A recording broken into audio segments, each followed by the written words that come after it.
What is going on, ladies and gentlemen? I hope you are having a fantastic day. If you're new to the channel, my name is Parker Nierenstein and this is Vehicle Virgins. Today I'm going to show you exactly what it's like to drive the new Ferrari 488. This is the 488 key.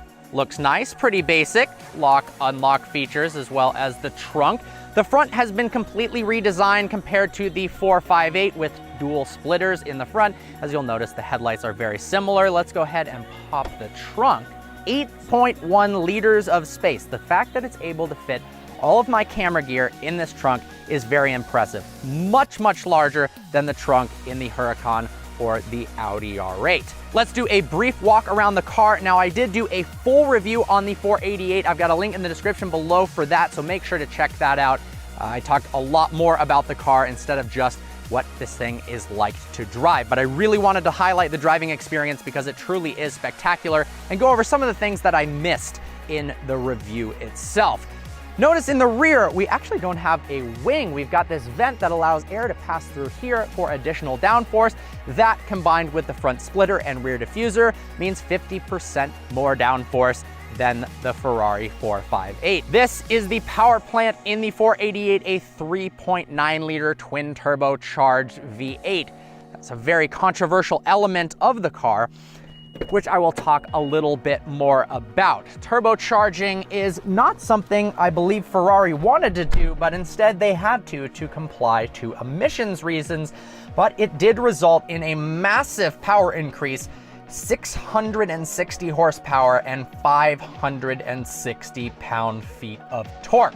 Now, sitting inside the interior of the 488, very spacious. We've got plenty of headroom, massive front window, side windows, and tremendous rear visibility, better than most cars that I am used to driving in this segment.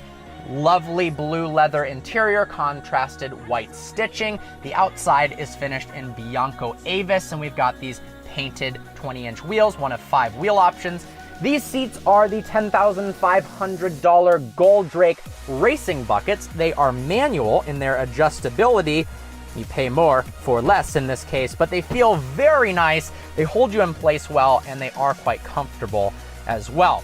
A ton of controls on the steering wheel. The horn is not here, but instead located on the rim itself, to the left and to the right.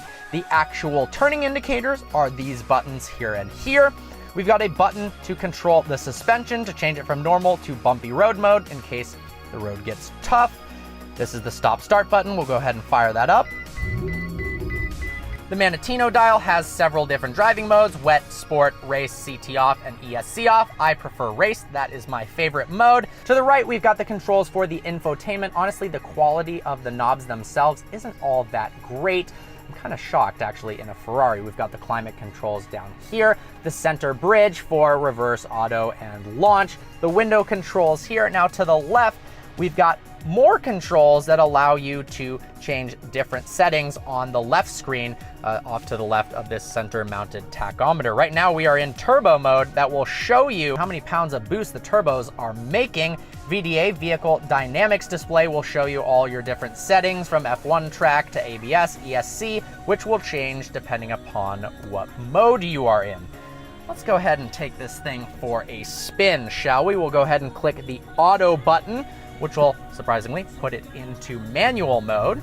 When you initially get into the 488, you'll notice that there is a little bit of play in the throttle. I believe they thought the 458's response was almost too twitchy, so they've given you that little space of play. It takes some getting used to, but after that, you've got one of the most linear throttles I've ever felt in a non-naturally aspirated car. The brake pedal feels great, takes a decent amount of effort to slow the car down. We've got carbon ceramic brakes on this, but once you're actually pressing the brakes hard, oh my gosh, does it slow the car effectively. We've got the 7-speed double clutch transmission from the 458, although we've got 30% quicker shifts. Downshifts are absolutely telepathic. Upshifts are as well. I mean, the second you think you want to shift the car and your finger just grazes over the paddle, you've already shifted gears. That's how quick it truly is, and it adds to the driving experience.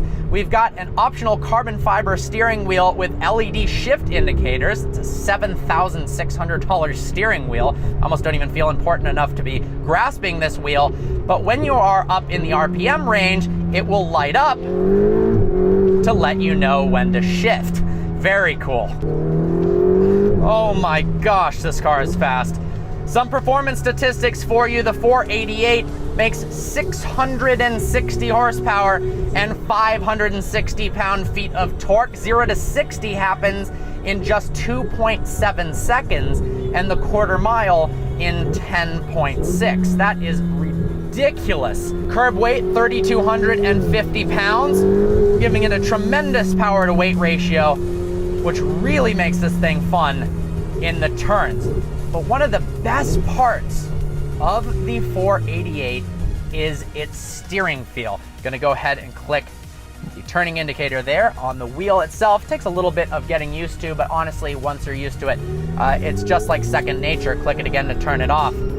The steering feel is very much like a GT3 RS. I reference that car a lot because in my opinion, what Porsche has done with that car has created one of the most engaging, best steering feels on any modern day vehicle.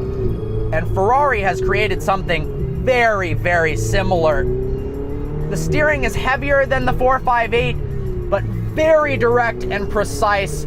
I honestly enjoyed the steering more than in the 458. Gives you a tremendous amount of confidence around turns. Honestly, for a car this fast, for you to have this much confidence, it's pretty staggering what they've created.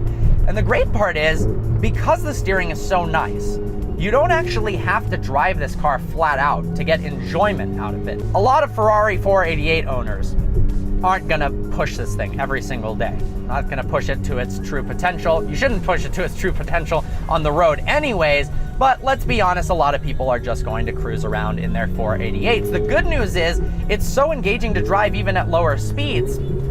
That's not a crime, and these customers are gonna get an enjoyable experience even when they are not driving very, very aggressively. One of the greatest worries with the 488 is the fact that it's turbocharged. How is that going to destroy the sound? Is it going to have immense turbo lag? Well, it turns out neither of those are really true. While it doesn't sound quite as good as the 458's piercing 9,000 RPM naturally aspirated V8, it does sound really good. It doesn't have quite the high-pitched howl of the 458, but it sounds fantastic in its own right.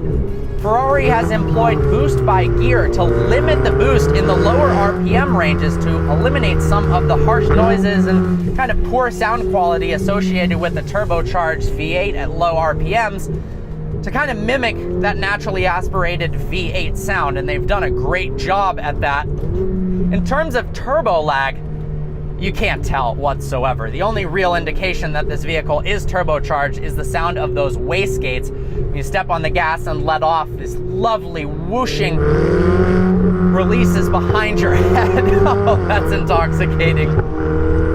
Ferrari employed very low friction aluminum and titanium impellers in the turbos, so they spool up instantly.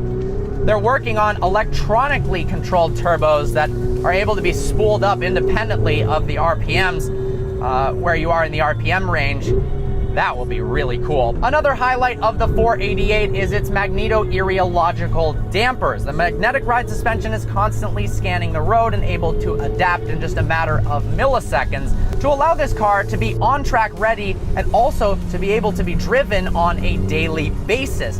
It also allows you to be flat out more of the time over bumps because the suspension is constantly adjusting.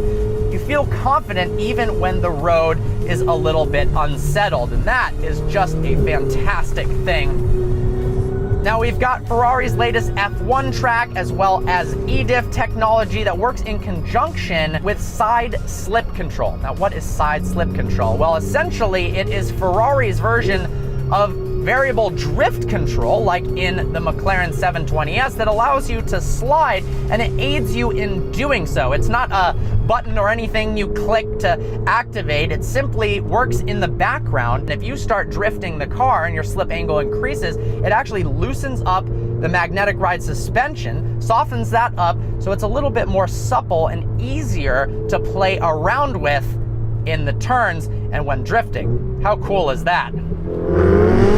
Oh my God, this thing is awesome. Let's listen to that V8 for a second.